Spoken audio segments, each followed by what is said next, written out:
వాళ్ళు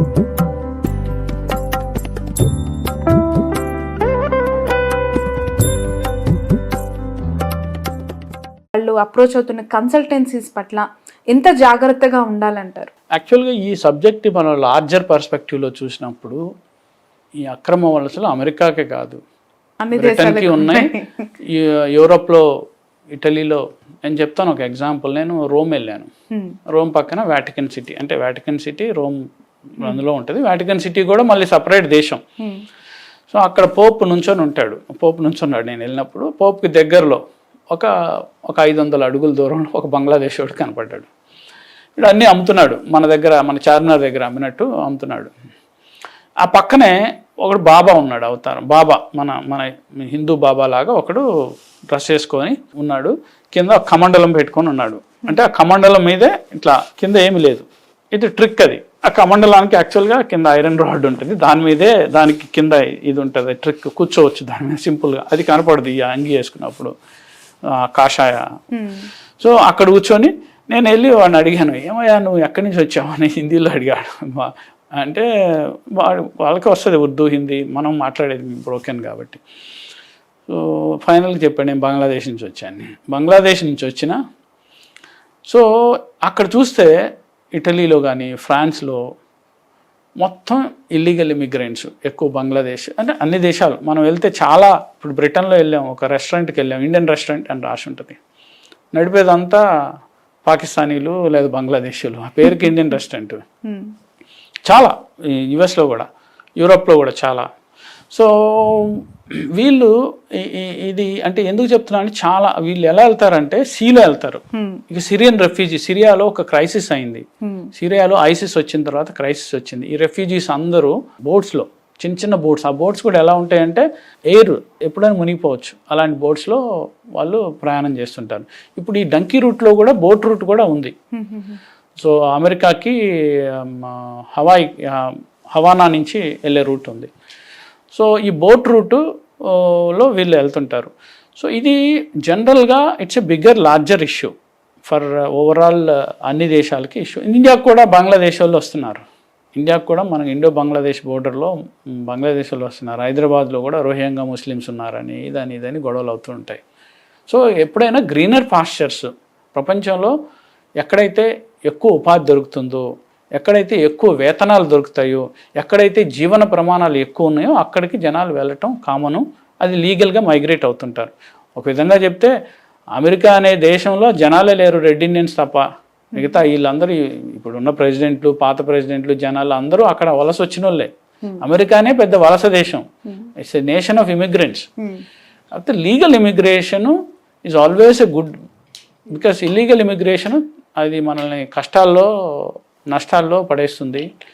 illegal immigration అనేది even students కూడా illegal methods, illegal methodologies adopt చేయకుండా ఒక లీగల్ రూట్లో, లేకపోతే ఏంటంటే మిమ్మల్ని కూడా గొలుసులు వేసి తీసుకొచ్చే అవకాశం ఉంది. కాబట్టి పర్టికులర్గా ఈ నెక్స్ట్ 4 yearsలో Donald Trump is going to do that because he he's given a word and is showing it. అయితే ఇక్కడ మనకు అడ్వాంటేజ్ ఏంటంటే తెలుగు రాష్ట్రాలకు సంబంధించి చాలా వరకు లీగల్ రూటే అడాప్ట్ చేస్తున్నారు.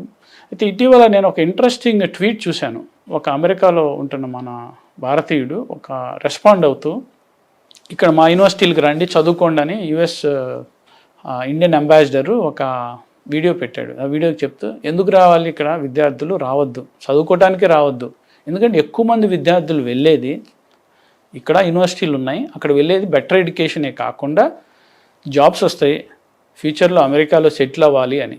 ఇప్పుడు ఒక పెద్ద ప్రశ్న ఏంటంటే, ఈ డాలర్ డ్రీమ్స్కి సంబంధించి జాబ్స్ ఫ్యూచర్లో వస్తాయా? అమెరికాలో H1B వీసాలు వస్తాయా? గ్రీన్ కార్డులు వస్తాయా? అక్కడ సెటిల్ అయ్యే అవకాశం ఉందా అనేది ఒక పెద్ద ప్రశ్న.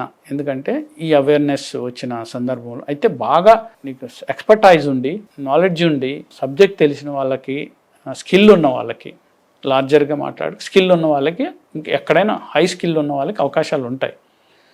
సో బట్ అట్లా కాకుండా స్కిల్ లేకుండా ఇంట్లో అప్పులు చేసి పొలాలు తాకట్టు పెట్టి ఇల్లీగల్గాను లీగల్గా వెళ్ళి కూడా చాలామంది స్టూడెంట్స్ సఫర్ అవుతున్నారు అక్కడ. ఇప్పుడు కూడా బయట పని చేయట్లా, ఎందుకంటే ఇంటి దగ్గర నుంచి డబ్బులు అడుగుతున్నారు.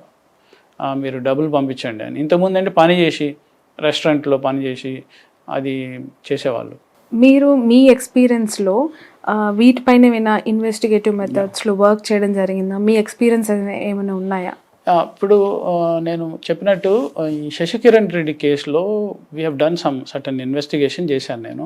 ఏంటంటే అసలు ఎవరితను we use digital investigation skills. మనకి అక్కడ ఢిల్లీలో ఎక్కడ కేసు అయింది, అతను ఎవరు ఏంటి, కొంతమంది విక్టిమ్స్తో మాట్లాడి, సో ఇది ఎలా ఈ రూట్ మనం ఇందాక చెప్పాం కదా, అతను ఫ్రాన్స్ నుంచి నికరాగు వెళ్ళి అక్కడి నుంచి ఎలా పంపుతున్నాడు. ఈ నికరాగులో ఒక ఫ్లైట్ని ఆపేస్తారు, కొంత ఇన్ఫర్మేషన్ వచ్చి నికరాగులో దిగినప్పుడు ఆ ఫ్యూయల్ కోసం, ఏవియేషన్ ఫ్యూయల్ కోసం దిగినప్పుడు ఆ ఫ్లైట్ని ఆపేయటం, అక్కడ వాళ్ళలో మనకి కమ్యూనికేట్ చేయటం, దీంతో ఆ రూట్ని మనం ఎక్స్పోజ్ చేసాము. దాంతో కేసు లైన్ని అతని మీద అయింది. సో అదొకటి మేజర్ ఇన్వెస్టిగేషన్. అది కాకుండా ఈ కేసులో కూడా ఈ హోమ్లాండ్ సెక్యూరిటీ వాళ్ళు చేసిన స్టింగ్ ఆపరేషన్ ఫస్ట్ మనం బ్రేక్ చేయడం జరిగింది. ఎందుకంటే ఆ ఇన్వెస్టిగేషన్లో ఎవరున్నారు, ఎన్ని యూనివర్సిటీలు ఉన్నాయి, తర్వాత ఇలాంటి ఫేక్ యూనివర్సిటీస్ మీద కూడా కొంత ఇన్వెస్టిగేషన్ చేశాము. అయితే ఇక్కడ ఈ ఎపిసోడ్స్ అంటే భారతీయులు ఈ బోర్డర్కి వెళ్ళి, ఎగ్జాంపుల్ ఏంటంటే మనం అనుకున్న బయటికి రావట్లా, ఎందుకంటే చాలామంది చెప్పుకోరు. ఇంకొకటి వీళ్ళు వెనక్కి రావాలంటే ఒక స్టిగ్మా ఉంటుంది, అరే అమెరికా నుంచి తిరిగి వచ్చేసాడు అని ఏమనుకుంటారు, సొసైటీ ఫెయిల్యూర్ అంటారు, ఆ స్టిగ్మా ఉంటుంది. ఈ స్టిగ్మాతో చాలా బాధలు పడుతున్న వాళ్ళు ఉన్నారు. అట్లనే ఇంతకుముందు మోడస్ ఆపరెండి ఏముండేదంటే అక్కడే ఈ ఫేక్ పెళ్ళిళ్ళు కూడా చేసుకున్న కేసెస్ ఉన్నాయి. అక్కడ లోకల్ని పెళ్లి చేసుకొని ఉన్న కేసెస్ ఉన్నాయి. తర్వాత గ్రీన్ కార్డ్ కోసం, సిటిజన్షిప్ కోసం అప్లై చేసిన. ఇంకొకటి మేజర్ ఇష్యూ ఏంటంటే ఇప్పుడు వస్తున్నది ఈ బర్త్ న్యాచురలైజేషన్ బై బర్త్ ఆపేశాడు డొనాల్డ్ ట్రంప్. దాన్ని ఛాలెంజ్ చేశారు, కొన్ని స్టేట్స్ ఛాలెంజ్ చేసినాయి కోర్ట్స్లో, బట్ ఈవెన్ ఎగ్జిక్యూటివ్ ఆర్డర్ ఇచ్చాడు డొనాల్డ్ ట్రంప్.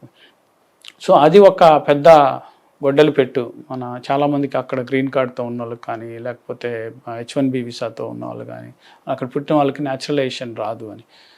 ఇంకొకటి ఇక్కడ ఒక ఇంపార్టెంట్ థింగ్ ఏంటంటే, నేను న్యూజిలాండ్లో కూడా ఒక ఇన్వెస్టిగేషన్ చేశాము. న్యూజిలాండ్కి వెళ్తున్న హ్యూమన్ ట్రాఫికింగ్ సంబంధించి అక్కడ ఏంటంటే ఈ చీప్ లేబర్ని ఎంకరేజ్ చేస్తున్నది వీళ్ళే. అక్కడున్న వాళ్ళు కూడా ఎంకరేజ్ చేస్తారు, అక్కడున్న మన కంపెనీలు చేస్తున్నాయి, అక్కడున్న కొన్ని కంపెనీలు చేస్తున్నాయి. ఎందుకంటే వాళ్ళకి చీప్ లేబర్ కావాలి, స్కిల్ కావాలి. స్కిల్ అంటే లీగల్ ఇమిగ్రేషన్ ద్వారా దొరుకుతుంది, చీప్ లేబర్ అంటే ఇల్లీగల్ ఇమిగ్రేషన్ ద్వారా దొరుకుతుంది. సో ఇది యుఎస్కే కాకుండా ముఖ్యంగా మనం ఇదేంటి high end tech, stem, science ఇది ఇక్కడ దొరుకుతుంది చీప్.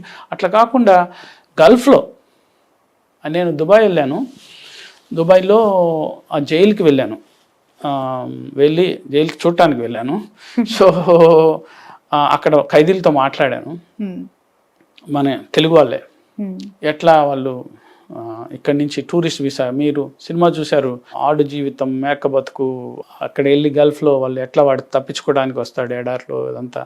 సో ఇక్కడ అంతా బ్రహ్మాండంగా ఉండి అక్కడికి వెళ్ళి వంటలు కాసుకోవటం, అక్కడ షీప్ కాసుకోవటం, ఇవన్నీ ప్లస్ అక్కడ ఘోరంగా ఉంటుంది. సో డైరెక్ట్గా ఈ దుబాయ్ వెళ్ళి మనకు చాలామంది రైట్స్ యాక్టివిస్ట్ ఉన్నారు, ఇమిగ్రెంట్స్ ఇక్కడ, భీమరెడ్డి వీళ్ళందరూ, వాళ్ళతో కలిసి వెళ్ళాను నేను. వెళ్ళి అక్కడ వాళ్ళతో ఇన్వెస్టిగేషన్ చేసి దాని మీద సిరీస్ ఆఫ్ స్టోరీస్, మనకి కామారెడ్డి, నిజామాబాద్, ఇట్లా చాలామంది ఏజెంట్ నెట్వర్క్స్ ఉన్నారు. ఈ ఏజెంట్ నెట్వర్క్ సంబంధించి కూడా హ్యూమన్ మీద చాలా స్టోరీస్ రాయటం జరిగింది. ఎందుకంటే మన దగ్గర దుబాయ్ వెళ్తున్నాడు అంటే, ఇప్పుడు అమెరికాది ఒక లెవెల్ ఆఫ్ ఇది, దుబాయ్ లేకపోతే అదర్ గల్ఫ్ కంట్రీస్, ఇక్కడ అక్కడ ఏది దిరామ్ సంపాదించుకొని ఎంతో రాదు, పెద్ద డిఫరెన్స్ ఏమి ఉండదు, 40,000 వస్తాయేమో, 50,000 వస్తాయేమో నెలకి. బట్ ఇది పని చేసేవాడు కొన్నిసార్లు కొంతమందికి అది కూడా ఉండదు, టూరిస్ట్ వీసా మీద వెళ్తారు, వెళ్ళి అక్కడ ఇల్లీగల్గా ఉంటారు. సో దాంట్లో అక్కడ ఉమెన్ కూడా, మనకి తూర్పుగోదావరి జిల్లా కడపలో కొన్ని ప్రాంతాలు నుంచి ఉమెన్ వెళ్తారు వర్కర్స్గా, వాళ్ళ మీద చాలా ఉంటాయి. వాళ్ళ పాస్పోర్ట్ లాగేసుకుంటాడు వాళ్ళ ఎంప్లాయరు, సో ఇదంతా ఇక్కడ ప్రొటెక్టర్ ఆఫ్ ఇమిగ్రెంట్స్ అని ఉంటుంది హైదరాబాద్లో. అంటే 10th క్లాస్ చదవని వాళ్ళు వెళ్తే వాళ్ళు అక్కడికి వెళ్ళి రిజిస్టర్ చేసుకుంటే వాళ్ళకి ప్రొటెక్షన్ దొరుకుతుంది. చాలామంది చేసుకోవాల్సింది ఏంటంటే వీళ్ళు పర్టికులర్గా ఇది they should register in protector of immigrants when you're emigrating. And never ఈ ఏజెంట్స్ కూడా ఆథరైజ్డ్ ఏజెంట్స్ ద్వారానే వెళ్ళాలి. ఇట్లా ఇక అమెరికాకు సంబంధించి స్టూడెంట్స్ మన వాళ్ళు ఎక్కువ వెళ్తుంటారు, అక్రెడిటెడ్ యూనివర్సిటీస్కే వెళ్ళాలి, ప్రాపర్ అక్రెడిటెడ్ యూనివర్సిటీ. మెయిన్ అక్కడే వచ్చింది సార్ ప్రాబ్లమ్. ఆన్లైన్లో చూసేస్తారు అండ్ ఇప్పుడు ఏది నిజం ఏది అబద్ధం తెలుసుకోలేని సిచ్యువేషన్. ఎందుకంటే నిన్నగాక మొన్న deemed university, one of the well known universities all over India, మీరు వినే ఉంటారు, కేఎల్ యూనివర్సిటీకి సంబంధించి. అందులో ర్యాంకులు వచ్చిన ర్యాంకులు కూడా ఫేక్, పూర్తిగా వీళ్ళు నాక్ ర్యాంకింగ్స్నే మేనేజ్ చేసి కొనేశారు అని చెప్పి మన తెలుగు రాష్ట్రాల్లోనే ఈ వార్త చూసాం. సో తెలియని ఒక దేశానికి సంబంధించి ఆన్లైన్లో మనం యూనివర్సిటీని సెర్చ్ చేసుకుంటున్నప్పుడు మనం చూసేది ఒకటి, ఏజెంట్లు చెప్పేది ఒకటి, కన్సల్టేషన్స్ ఇచ్చే భరోసా ఇంకొకటి. పూర్తిగా ఏదో అద్దాల మేడలో వీళ్ళని పెట్టేసి ఫ్లైట్ ఎక్కిచ్చేస్తే మా పని అయిపోతుంది కదా అనుకునే సిచ్యువేషన్లో ప్రస్తుతం ఈ జర్నీస్ అన్ని కొనసాగుతున్నాయా? తెలిసిన వాళ్ళు అక్రెడిటెడ్ యూనివర్సిటీస్కి వెళ్తుంటారు మంచి కన్సల్టెన్సీ ద్వారా వెళ్తే, బట్ వెరిఫై చేసుకొని చేసుకోవచ్చు, అది ఆన్లైన్లో ఉంటుంది. బట్ అట్లా కాకుండా కేవలం అమెరికా వెళ్ళాలి అన్న ఒక డ్రీమ్తో ఏమీ వెరిఫై చేసుకోకుండా, తనకి వనరులు లేకుండా వెళ్ళి అక్కడ ఇరుక్కుపోయి చెత్త యూనివర్సిటీల్లో చేరి, చెత్త కాలేజెస్లో చేరి అక్కడ ఎడ్యుకేషన్ అవ్వకుండా బయట ఏ సబ్వేల్లోనో ఆ పని చేసేవాళ్ళు.